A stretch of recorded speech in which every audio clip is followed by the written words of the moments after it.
하시는 분들이 어떤 목적을 가지고 ADU를 하시나요? 에어비앤비를 많이 하시는데 상당한 양의 수입이 올리시는 걸 제가 보긴 LA에서 ADU 한 것만의 장점이 뭐가 15%에서 30% 정도까지 하우스 밸류가 올라간다 그러더라고요. 시에서도 그 정도로 꼼꼼하게 인스펙션을 하나요? 제가 다 보고 검사해드리고 사진까지 찍어서 다 했지만 인스펙터가 보지 않았다는 이유로 다 부시라 그랬어요. 만약에 이렇게 시정 요구를 한다거나 하면은 파운데이션을 다시 뭐 갈아엎기도 하고 뭐 이럴 정도로. 네, 저희 오늘 그 C&M 어소시에이트의 크리스 소장님 모시고 인터뷰를 진행하게 됐는데요. 이번에 지오플랫에서 LA의 ADU 프로젝트도 진행하는데 같이 이번에 진행해 볼 예정입니다. 그래서 오늘 정말 시간 내기 어려우신데 내주셔서 너무 감사드리고, 그러니까 C&M 어소시에이트이 어떤 일을 하는 회사인지도 좀 설명 좀 해주시고, 또 개인적으로 또 이 일을 하게 된 계기 뭐 이런 것도 좀 얘기해 주시면 좋을 것 같아요. 네. 안녕하세요. 유 소장입니다. C&M은 2013년도에 설립을 했고요. 저희는 주로 레지덴셜하고 테넌 임프루먼트를 주로 하고 있습니다. 저희가 하는 일은 공사를 할 수 있을 때까지 필요한 모든 서류와 도면을 제공하는 일을 하고 있고요. 그렇게 허가가 나오고 나서 현장에서 공사를 하실 때 시에서 나오는 인스펙션을 통과하도록 도와드리고, 무엇보다도 건물의 안전을 먼저 최우선으로 생각을 해서 뼈대가 다 완성될 때까지는 제가 계속 가서 체크를 해드리고 있습니다. 네. 저희는 한 1년에 한 50에서 한 70건 정도의 잡을 하고 있고요. 네. 그 중에서 한 40% 정도가 ADU에 관한 일을 하고 있고요. 네. 저희가 ADU에 대해서 좀 얘기를 했었는데, 보통 LA에서 ADU들을 많이 하시잖아요. 아무래도 네. 주거난이 심하니까. 네. 그쪽에 시에서도 ADU 허가를 좀 많이 내주고. 그러니까 LA에서 ADU 하는 것만의 좀 장점이 뭐가 있나요? ADU는 네. 주정부에서 미는 정책이거든요. 아, 사실 ADU는 1977년부터 있었어요. 77년도에서 2016년도까지 데이터를 보면 44건만 ADU가 허락이 난 게 있어요. 아무도 관심이 없었고, 그리고 게이티드 커뮤니티라고 있지 않습니까? 네네네. 이제 그런 홈온 어소시에이션이 있는 데서는 그걸 적극 반대를 했어요. 그렇죠. 자기들 이제 집 밸류가 떨어진다고. 그래서 스테이트에서 강제로 밀은 거예요. 그게 2016년도에 시작을 했고, 그거를 제일 처음 어댑트한 시리가 플러튼이에요. 그게 2016년도에는 플러튼 시에서 ADU를 원하는 사람들을 밀어줬기 때문에 참 편했어요. 근데 이게 오렌지 카운티 같은 경우에는 6개월에 한 번씩 코드를 체인지를 해요. 그러다 하다 보니까 네네. 지금은 플로튼 쪽에서 ADU 하기는 약간 제한이 좀 많습니다. 예를 들어서 그라지를 컨버트 할 때는 딱 150 스퀘어풋만 할 수 있게 하고요. 또 부에나 파크 같은 시에서는 750 스퀘어풋을 넘어가면 한 20평 네네네. 정도 될 거예요. 네. 그걸 넘어가게 되면은 원타임 피가 좀 여기저기서 붙어요. 아. 디벨로먼 피라 그래서 15,000불 정도의 피를 한 번 내는 걸 내야 되고요. 유니파이 스쿨 디스트릭에도 스퀘어풋당 5불씩 해서 또 내야 되고요. 3년 전만 해도 이게 4불 50전인가 했는데 지금은 네. 5불이 넘어갔고요. 오. 이런 걸 봤을 때 LA는 비교적 자유를 많이 줍니다. ADU를 본체에 붙일 수도 있고 떨어뜨릴 수도 있고, 붙일 때와 떨어질 때는 약간의 이제 규제가 있지만 거의 무난하게 1200 스퀘어핏이라는 맥시멈을 할 수 있게 해주고요. 다만 ADU는 어느 시리를 가도 2베드룸 이상은 못하게 돼 있습니다. 가끔 저희 손님 중에 오시는 분들 보면 내 친구는 ADU를 뭐 방 3개 했다 그러시는데, 사실 그거는 불법이군요. 불법입니다. 네. 예. 그리고 이제 2층까지 올릴 수 있고요. 노스 할리우드 쪽은 땅이 좀 네. 밀도가 높잖아요. 그런데 제가 본 거는 3층까지 올리는 것도 보긴 봤습니다. 근데 그러면 계단에 많은 스페이스를 뺏기게 돼요. 저희가 해본 결과 땅이 좀 있으면 1200 스퀘어풋 디테치로 하는 게 좋은 것 같아요. 저희 건축주께서도 만족하신 편이고요. 그 보통 그렇게 ADU 하시는 분들이 어떤 목적을 가지고 ADU를 하시나요? 네. 여러 가지가 있는데요. 네. 일단 렌터를 목적으로 하시는 분도 있고요. 그다음에 부부가 애들이랑 같이 사는데 요즘 LA 집값이 많이 올라갔잖아요. 네. 자녀들이 따로 나가서 살기 좀 힘든 경우가 많아요. 그 ADU를 지어서 부부는 이제 뒤로 가서 사시고 그 집을 자식들한테 살게끔 해주시는 분들도 많고요. 이제 에어비앤비를 쓰신 분이 많은데 사실 에어비앤비는 시에서 허가를 안 해줘요. 30일 미만의 렌트는 주지 말라 하는 게 이제 시에서 내려온 지침인데, 그것도 잘 이용하시는 분들도 있어요. 그래서 약간 롱텀으로 해서 에어비앤비 렌트 하시는 분도 있고, 저희 조그맣게 그 그라지를 컨벌 하신 분들이 보면 대부분이 에어비앤비를 많이 하시는데 네. 그걸로 상당한 양의 그 수입을 올리시는 걸 제가 보긴 봤어요. 근데 캐시플로우를 좀 만드시는 거죠. 그렇죠. 네네. 캐시플로우가 좋아지는데 네네네. 권하진 않죠. 네. 이게 사실 이게 법을 어기는 거라서. 네네네. 만약에 이거를 나중에 판다. 그러니까 이 프로퍼티를 팔 때도 좀 이득이 많이 생기나요? 예, Young Korean Associate Realtor 네. 라는 이제 협회가 있어서 네네. 그쪽에서 초청을 받아서 세미나를 갔는데 그때 세미나를 하면서 LA시에서 나오셨고 많은 분들이 가서 이제 발표를 하고 토론을 했는데 그 당시만 해도 ADU는 밸류가 없었어요. 왜냐면 네. 2019년도까지는 ADU가 그렇게 많지가 않았고 이 쌓아놓은 데이터가 없기 때문에 프레저 하시는 분들은 우리는 이걸 가격을 매길 수가 없다. 네. 그렇게 해서 론도 잘 안 나왔었어요. 근데 어. 거기에 비하면 요즘은 제가 들은 걸로는 최소한 15%에서 많게는 한 30% 정도까지 하우스 밸류가 올라간다 그러더라고요. 그래서 예를 들어서 같은 네. 이제 밀리언 달러 동네에서 내가 AD를 갖고 있으면 네. 최소한 한 15만 불에서 30만 불은 더 네. 이 가격을 받을 수 있다는 거죠. 그럼 이제 나중에 캐피털 게인도 더 커지는 거잖아요. 커지죠. 그죠? 투자 대비해서 더 많이 올라야 가치가 있는 건데 그렇죠. 사실 ADU라는 게 아시다시피 거의 뭐 새로운 신축을 짓는 거나 마찬가지니까 그렇죠. 공사 비용이 또 상당히 들어가긴 하거든요. 공사 비용은 어느 정도로 생각해야 되나요, 이거를? 동네에 따라서 난이도에 따라 좀 달라지긴 해요. 이제 건축주 입장에서 보면은 내가 하나 짓고 싶은데 예산을 짜야 되니까 네. 그걸 찾는 분들이 있어요. 그럴 때는 네. 그냥 단순하게 정리해서 스퀘어피트당 300불에서 네. 350불 정도 한다. 근데 예를 들면은 얼바인 쪽에 만약에 한다 그러면 거긴 거의 한 스퀘어피트당 500불 정도 되더라고요. 베벌리 힐스 쪽을 가면 500불 갖고는 어림도 없고요. 네, 거기는 네, 뭐 한 6, 700불 들어가야 되는데 네. 사실 베벌리 힐스에서 AD 한 사람이 그렇게 많지는 않아요. 그리고 보통 우리가 LA 110번 쪽을 따라하면서 이제 AD 짓는 거 보면 보통 한 300불 정도로 생각하시면 될 것 같아요. 네. 신축일 경우냐, 그러니까 신축을 디테치냐 할 거냐. 어테치냐에 따라서 좀 틀리지만 네. 건축주가 얼마나 발품을 파냐에 따라서도 좀 결정이 되는 것 같고요. 무엇보다도 좋은 컨트랙터를 만나야지 네. 좋죠. 제가 또 하는 일은 그런 예상치 못한 비용이 발생하지 않도록 제가 자주 현장 가는 이유도 그거고요. 특히 이제 어태치를 할 때 그런 문제가 많이 네. 나오거든요. 최소의 비용으로 건물의 데미지를 안 주는 방향에서 일을 진행하시도록 제가 네. 계속 가서 봐드리는 거죠. 지난번에 구사이 브론슨에 오셔서 또 예. 얘기를 해주셨지만 예. 사실 이 미국이 굉장히 레귤레이션 같은 게 굉장히 심하잖아요. 네. 그러니까 시리에서 퍼밋 받는 것도 좀 어렵고, 그러니까 굉장히 까다롭고. 네. 그래서 그런 것들을 다 이제 일일이 체크하시고 그런 레귤레이션에 컴플라이하게 이제 도면도 그려주시고 예. 실제 공사 기간에는 그 도면대로 잘 진행이 되고 있는지까지도 확인해 주시는 그렇죠. 그런 전반적인 걸 다 관리를 해주시는 거네요. 네, 그렇습니다. 네네. 아키텍트라고 하나요, 그거를? 저는 네. 스트럭처 엔지니어고요. 스트럭처 엔지니어링. 네. 네. 이게 아마 좀 워딩이 네. 조금 생소할 거예요, 한국 분들한테. 그러니까 예를 들면은 제가 이제 들은 단어들도 굉장히 많거든요. 네. 뭐 제너럴 컨트랙터도 있고, 네. 그다음에 뭐 아키텍터도 있고, 뭐 스트럭처 엔지니어도 있고, 예. 이게 역할이 좀 어떻게 되는지가 좀 궁금합니다, 각자. 설계사는 에즈빌트라는 그 주어진 도면을 가지고 주변 환경에 맞는 네. 어우러질 수 있는 그런 디자인을 하고요. 제가 하는 일은 그런 디자인이 완성이 됐을 때 그 속에 어떻게 구조를 해야 되는지 콘크리트를 땅에 심는 일부터 시작을 해서 건물의 세이프티를 먼저 책임을 지고 특히 LA는 지진이 많은 지역이라서 지진에 관한 대비를 다 해드리고 있죠. 에디션 같은 경우에는 지진에 대비한 준비가 안 된 네. 월을 집을 에디션 하면서 네. 같이 보강을 하는 작업도 같이 하고 있고요. 그런 거를 보강을 안 하면 나중에 뭔가 문제가 될 수도 있나요?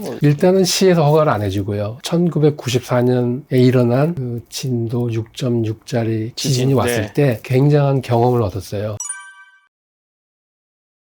그 당시에는 코드북이라는 게 한 200페이지 정도 되는 그런 조그만 책이었는데 지금은 그게 1000장이 넘어요. 그걸 토대로 해서 점점 강도를 세게 해나가고 있습니다. 그러니까 ADU라는 거는 사실 기존의 집을 넓히는 것도 있지만 디태치로 이렇게 그렇죠. 따로 짓는 것도 있잖아요. 디테치일 경우에는 시에서 네. 특별히 본체에 대해서는 별로 제약이 없고요.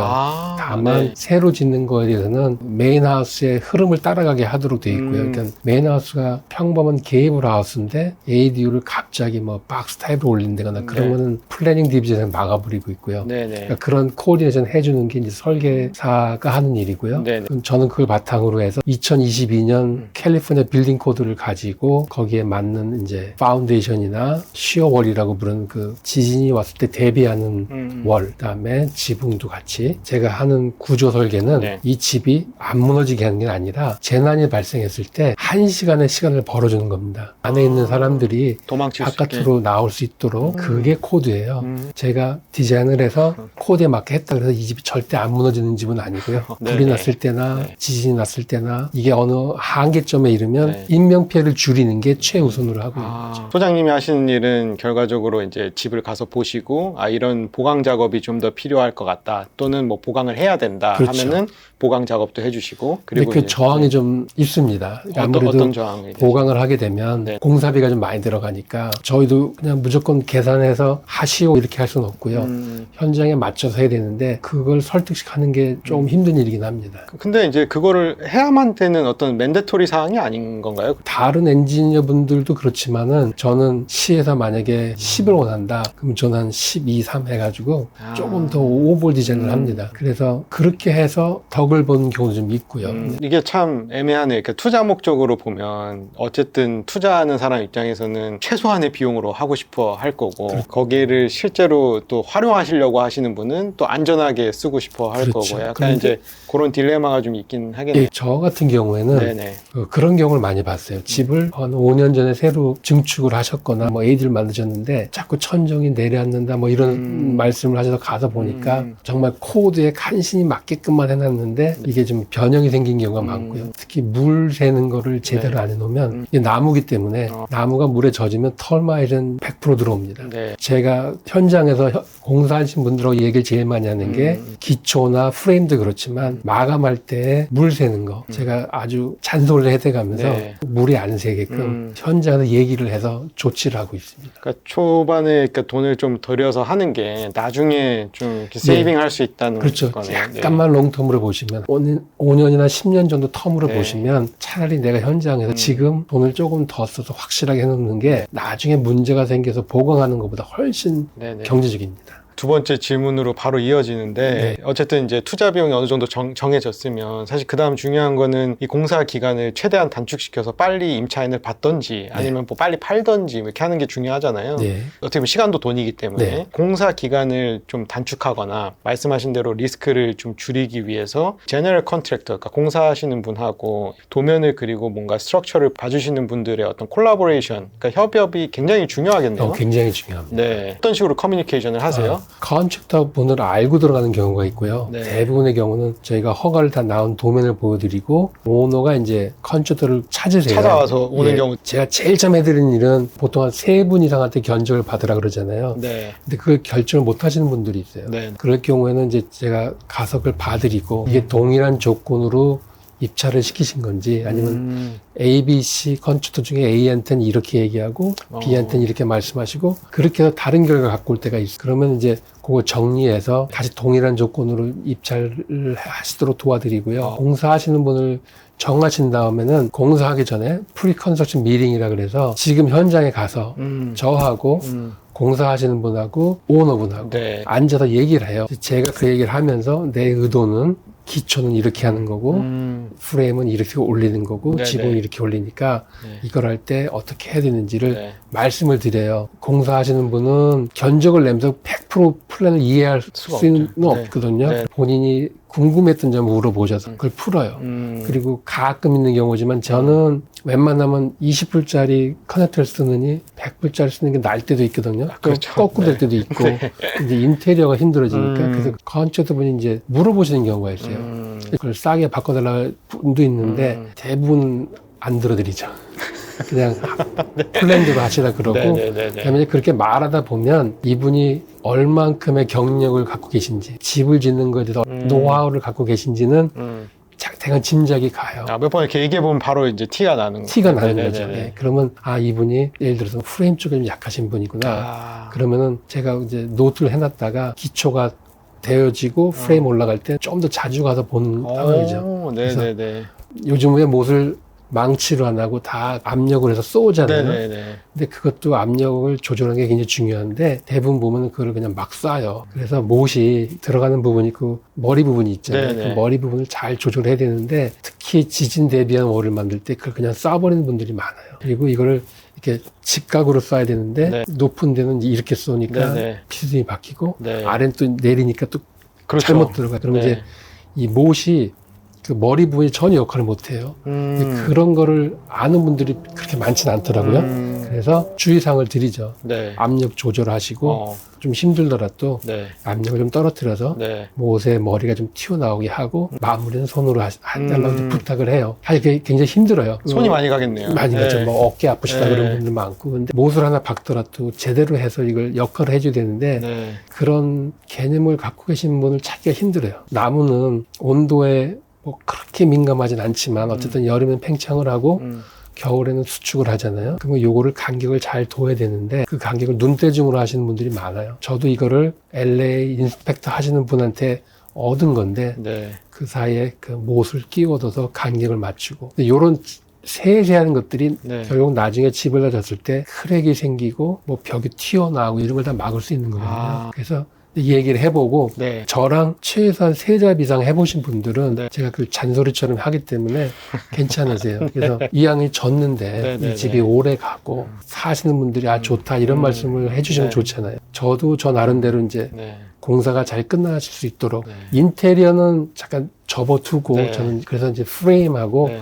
기초 공사에 시간을 네. 많이 투자하는 편입니다. 시에서도 그 정도로 꼼꼼하게 인스펙션을 하나요? 어떤가요? 인스펙터들이 보통 네. 하루에 7개 정도의 잡사이트를 돌아다녀요. LA 같은 경우는 스트럭처 옵저베이션이라 그래서 보통 파운데이션 콘크리트 붓기 전에 그다음에 프레임 해서 유리창을 달고 나서 이제 인스펙션 받기 전에 제가 먼저 들어가서 확인을 하고 그다음에 이제 리포트를 만들어서 도장을 찍어서 공사하신 분들 드려요. 그럼 그거를 바탕으로 해서 이제 인스펙터가 와서 더 검사하신 분들도 있고요. 아니면 제 리포트를 가져가시는 분들이 있어요. 왜냐면 그게 이제 증거 자료고 또 저의 그 라이abili 책임이 그쵸, 다 거기 라이abili티가 그렇죠, 있는 그렇죠. 거니까 네네. 저도 가서 대강 할 수는 없는 거죠. 근데 꼼꼼히 네네. 보고 제대로 했으면 이제 써드리고요. 마지막으로 공사가 다 끝났을 때 엔지니어로서 이 집이 제대로 끝났는지 확신할 수 있어? 하고 이제 마지막 리포트를 요구하는 경우는 가끔 있어요. 그거는 저도 자세히는 모르지만 매번 나오진 않아요.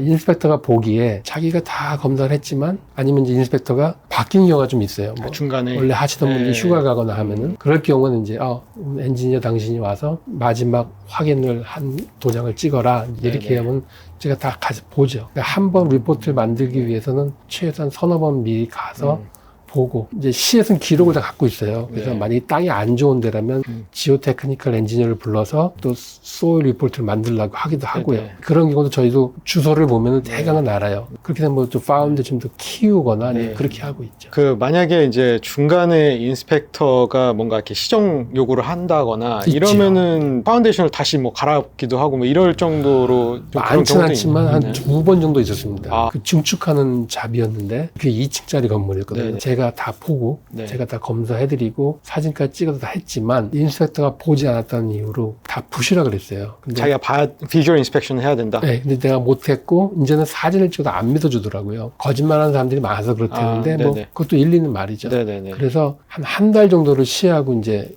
왔다 갔다 했어요. 네. 물론 공사는 중지돼 있어. 그거를 빼기에는 이게 건물이 너무 위험했거든요. 네. 몇 번의 회의를 거쳐서 나온 건 이걸 엑셀을 한번 다 찍어보고 네. 한 부분을 잘라서 인스펙터한테 보여주기로 했어요. 공사하시는 분도 저랑 여러 번 작업을 해서 아세요. 그래서 자신 있게 잘랐죠. 네. 잘라서 네. 보여드리고 네. 그 부분 다시 패치하고 이제 계속 올라가서 결국 이제 잘 끝났죠. 네, 네, 그런 네. 경우 가끔 있죠. 그래도 어쨌든 거기서 또 레슨런이 있으신 그렇죠. 거네요. 그죠? 1년에 60기에서 한 70기 정도 잡을 하잖아요. 네. 그게 봉사로 옮겨가는 건 대부분 이제 한 절반 정도 되고 절반 또 후년으로 넘어가요. 그렇게 되니까 어쨌든 1년에 공사는 한 4, 50건은 계속 돌아갑니다. 저는 거길 다 웬만하면 다 가보니까 그러니까 이 현장에서 배운 거 저기다 저희가 적용하고. 배우고 여기서 적용해주고 네. 제가 뭐 다 하는 건 아니잖아요. 네네네. 근데 간혹 가다 보면 정말 저희가 운이 좋게 어렸을 때부터 공사를 배우신 분들이 있어요.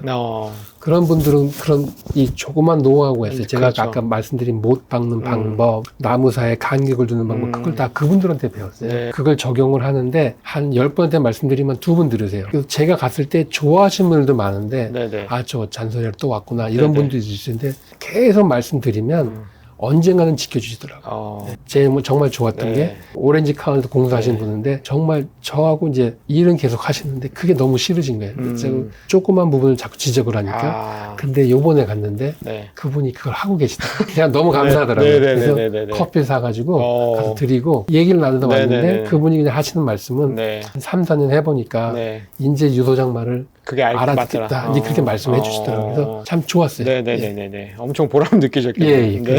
저희가 계속 이제 회사에 대한 얘기도 하고 개인적인 좀 얘기도 좀 여쭤보고 싶어요. 사실 예. 미국에 듣기로는 1986년도에 들어오셔가지고 거의 그렇습니다. 이제 40년 차가 되시는데 왜 미국에 처음에 들어오려고 하셨고 그리고 정말 짧지 않은 시간인데 이민 생활이 좀 어떠셨는지.